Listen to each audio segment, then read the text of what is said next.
Viewers, film artist Shahbaz Akmal एक नए vlog के साथ आपकी खिदमत में हाजिर है। व्यूअर्स, आज का जो व्लॉग है हम अदाकार नाज़ली पे बनाना चाहते हैं। उनकी जो सारी फ़िल्मी ज़िंदगी पे जितने भी उन्होंने गाने किए या जो फ़िल्मों में काम किया और वो कैसे फ़िल्म इंडस्ट्री में दाखिल हुई और अब कहाँ हैं, ये सारा कुछ आपकी खिदमत में मैं पेश करूँगा।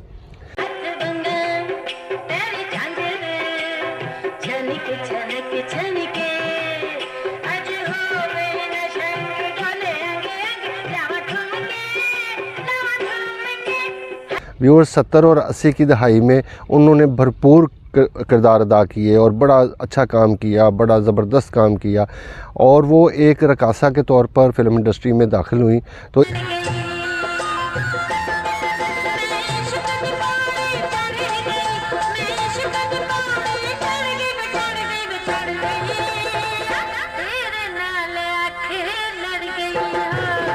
तो इसलिए ज़्यादातर जो उनकी फ़िल्में हैं या जो भी उनके वो गानों पे मुनहसर होता था। मैडम नूरजहां की आवाज़ में ज़्यादातर उन्होंने गाने पिक्चराइज़ करवाए और बड़े बड़े मशहूर गाने उन पे पिक्चराइज़ हुए। उन्होंने जो फ़िल्म इंडस्ट्री में कदम रखा वो एक नन्ना साहब जो फ़िल्म हमारे आर्टिस्ट थे, बड़े प्यारे आर्टिस्ट थे हमारे कॉमेडियन, उन्होंने उनको लेके आए पाकिस्तान फ़िल्म इंडस्ट्री में। और तू मैंने बाजार च कट के शराफत ज़िंदगी कटी है, तेरा ये एहसान मैं सारी ज़िंदगी नहीं भूल सकती। पागल दी पुत्र अजय ते मैं तेन तवायफ ज़ादी तो खान ज़ादी बनाना है। और उनसे काम करवाना शुरू किया, उनको अदाकारी सिखाई और कैसे काम करना है और फ़िल्म इंडस्ट्री के जो डायरेक्टर्स थे उनके साथ उनको मुतारफ़ करवाया। तो आहिस्ता आहिस्ता आहिस्ता आहिस्ता उन्होंने तरक्की करनी शुरू कर दी। 1972 में एक फ़िल्म आई इंतकाम, उसमें उन्होंने एक छोटा सा किरदार अदा किया नाज़ली बेगम ने। उसके बाद 1974 में एक फ़िल्म बनी ख़तरनाक जो थी, उनके जो हिदायतकार थे वो रहमत अली साहब थे, वो मेरे ताया के बेटे थे। तो वो बड़ी फ़िल्म कामयाब हुई और नाज़ली बेगम जो थी वो उनको बहुत मशहूर हुई इस फ़िल्म से।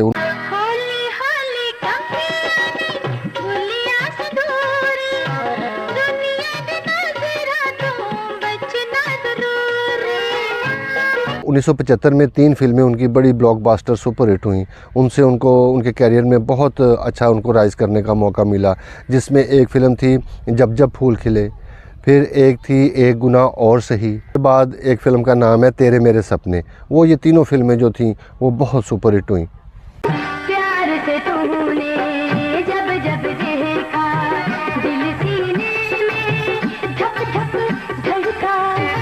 और व्यूअर्स, 80 की जो दहाई है उसको हम उनके लिए बड़ा गोल्डन पीरियड तस्वर करते हैं। नाज़ली बेगम ने 80 की दहाई में बहुत सा काम किया। उसकी वजह कुछ ये थी कि अली जाज़ और नन्ना साहब की जोड़ी जो थी वो बड़ी मशहूर थी और नन्ना साहब जो ज़्यादातर वो प्रेफर करते थे प्रोड्यूसर्स को कि भी नाज़ली को मेरे साथ रखो, और ज़्यादातर उन्होंने उस 10 सालों में बहुत ज़्यादा काम किया नाज़ली बेगम ने नन्ना साहब के साथ। मेरा मतलब है कि तुम अब्बे देके फरियाद करनी सी, कोई एहतजाज करना सी, कोई जुलूस करना सी। जुलूस ते ताड़ी जुड़ा निकल चुके हैं। दादा पोतरे ने जिंदगी खराब करन दे ते तुसी प्यो के बोल नहीं सकते। तौबा तौबा दुआई खुदा दी। तो उनकी जो ब्लॉकबस्टर फ़िल्म उस ज़माने में सबसे पहली हम गिनते हैं, उसका नाम है साला साहब। वो बड़ी ब्लॉकबस्टर फ़िल्म थी और बड़ी मशहूर हुई और बहुत चली, बहुत बिज़नेस किया उसने।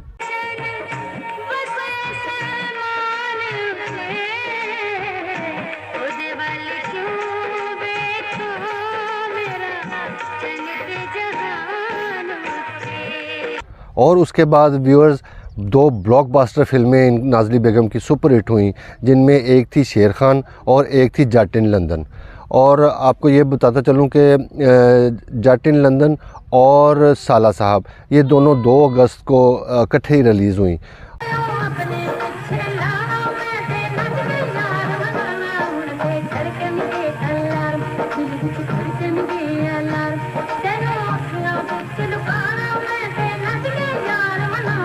उन्नीस 1983 जब आया तो नन्ना साहब की उस वक़्त डेथ हुई, तो उसकी वजह से नाज़ली बेगम को बहुत नुकसान हुआ, उनके काम को बहुत नुकसान हुआ, लोगों ने उनको लेना छोड़ दिया।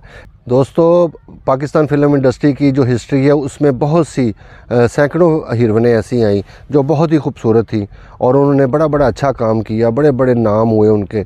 फ़रदौस बेगम थी, आसिया बेगम थी और नीली और नादरा थी, फिर अंजुमन थी, बहुत सी ऐसी अदाकाराएँ थीं। लेकिन एक टाइम इन पे आता है कि ये फ़िल्म इंडस्ट्री छोड़ देती हैं। उसकी कुछ वजूहात होती हैं, ज़्यादातर तो ये वजूहात यही होती है उसकी कि लोग उनको लाइक करते हैं, उनकी खूबसूरती को, उनकी स्मार्टनेस को, उनकी फ़िटनेस को, हीरोइन को। ज़्यादातर उनके जो पॉइंट्स हैं वो ये इस तरह से देखे जाते हैं। लेकिन जब उनकी जो उम्र है जो ढलने लगती है तो वो फिर इंडस्ट्री से दूर होना शुरू हो जाती हैं। कुछ प्रोड्यूसर भी उनको काम नहीं देते। फ़िल्म इंडस्ट्री से जब वो आउट होती हैं उसकी जो वजूहात होती है वो मैंने कुछ आपसे ज़िक्र किया है। तो नाज़ली बेगम के साथ कुछ ऐसा नहीं था, क्योंकि उनका जो भरपूर दौर चल रहा था उस वक़्त। तो उस वक़्त जब नन्ना साहब की डेथ हुई तो उनकी नन्ना साहब की डेथ की वजह से नाज़ली बेगम को भी लोगों ने लेना छोड़ दिया और पाकिस्तान फ़िल्म इंडस्ट्री से वो अलहदा हो गई। वो सेट थी, मकान वगैरह उन्होंने बनाए हुए थे, कोठियाँ 2-3 बनाई हुई थी और गाड़ियाँ भी थी अच्छी। वो लाइफस्टाइल उनका बेहतरीन था।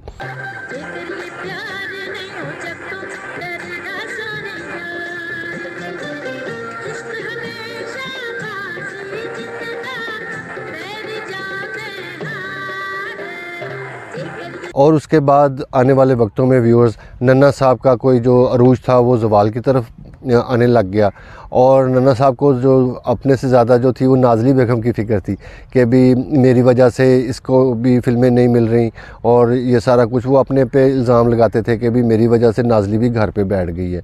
तो वो उनको ख़र्चा वर्चा देते थे नन्ना साहब, और जैसे कि अपनी बीवियों को देते हैं वैसे ही उनके साथ बिहेव करते थे और जो भी मुंह से कहती थी उनको मुहैया किया जाता था। फिर एक टाइम आया कि नन्ना साहब के हालात बहुत ख़राब हो गए और उस वक़्त फिर नाज़ली बेगम ने उनको घर से निकाल दिया। ये तो बड़ा मशहूर वाक़या है। उनको घर में अंदर ही ना आने दिया, गेट बंद कर दिया। मैं तेरे घर दी इज्जत बन जावांगी ना। इस किस्म दी टाट मारागा कि पत्ती दा निकल के सलामी देंगे। पहलवान जी बल्लो खौफजदा हो गई, अजे ते मेरा तेरे नाल ब्याह होना।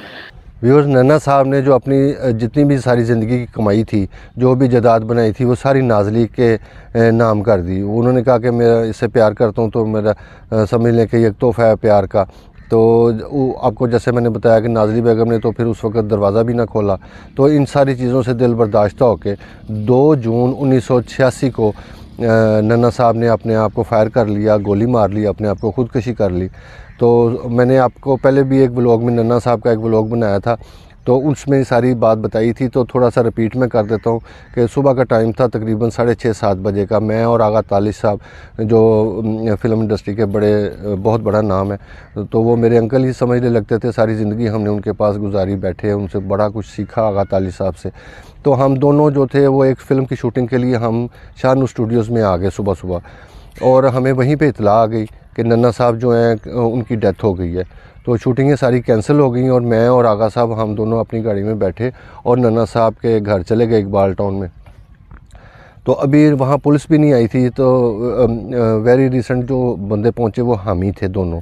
तो हमने जब उनके ड्राइंग रूम का दरवाज़ा खोला तो हमने देखा कि सामने एक कोने में एक मेज़ है, मेज़ के साथ एक चेयर पड़ी हुई है, उस पर नन्ना साहब बैठे हुए हैं। तो बैठे हुए हैं और साथ एक बोतल पड़ी हुई है, गिलास पड़ा हुआ है और उनके हाथ में एक पिस्टल है और वो पिस्टल ऐसे पड़ा हुआ है टेबल के ऊपर और नन्ना साहब ऐसे पड़े हुए हैं। यहाँ पे उन्होंने गोली मारी है और वो उनका ब्लड जो था वो सारा निकल रहा था। वो सबसे पहले जो बंदे थे हम इंडस्ट्री के, मैं और आगा तालिब साहब वहाँ पहुँचे। तो ये सारा कुछ देख के तो दिल बर्दाश्त हो गए हम सारे, और पूरे पाकिस्तान फ़िल्म इंडस्ट्री ने भी बड़ा सोग मनाया। नन्ना साहब बड़े एक प्यारे आर्टिस्ट थे और पूरे पाकिस्तान ने ही बड़ा दुख मनाया कि भी इतना अच्छा आर्टिस्ट जो था टेलीविज़न से बेचारा चला और इतनी मेहनत की, सारी ज़िंदगी की कमाई नाज़ली को दे दी।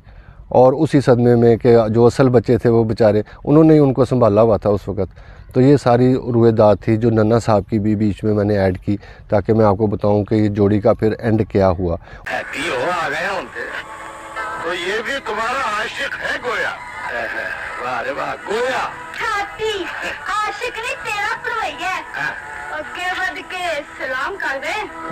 और अब नाज़ली बेगम का ये कहना है कि नन्ना साहब जो थे वो बड़े अच्छे आदमी थे और बड़े कोऑपरेटिव थे, उन्होंने मेरी सारी ज़िंदगी मेरा बड़ा ख्याल रखा और मुझे पाकिस्तान फ़िल्म इंडस्ट्री में लाने वाले भी वही थे और फिल्में दिलाने वाले भी वही थे। सारा जो भी जदाद बनी सब उन्हीं की वजह से बनी और वो मुझसे शादी भी करना चाहते थे, लेकिन कोई ऐसी वजूहात थी जिसकी वजह से मैं उनसे शादी ना कर सकी।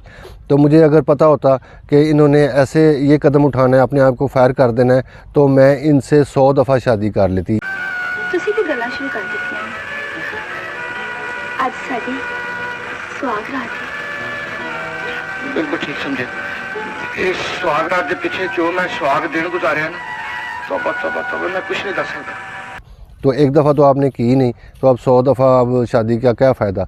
तो ऐसे ही है बस दुनिया का निज़ाम। जितनी भी उनकी कहानी थी, कुछ फ़िल्में थी, 171 फ़िल्में नाज़ली बेगम ने की, वो मैंने कुछ आपको बताया है कि कौन कौन सी फ़िल्में उन्होंने की। तो अच्छे बंदे का अच्छा अंजाम होता है, बुरे का बुरा होता है। तो खुदा की ज़ात पाक जानती है कि कौन अच्छा है और कौन बुरा है। तो कहने में तो सारे कहते हैं मैं भी अच्छा हूँ तो मैं भी अच्छा हूँ, तो ये तो रोज़े आखिरत के वक्त पता लगेगा कि किसकी लिस्ट कितनी लंबी है। तो व्यूअर्स, इसी एक सैड से पॉइंट के साथ मैं अपने व्लॉग का अख्ताम करता हूँ और एक प्यारे से अच्छे से व्लॉग के साथ नेक्स्ट व्लॉग में इंशाल्लाह मुलाकात होगी। तब तक के लिए अल्लाह हाफ़िज़।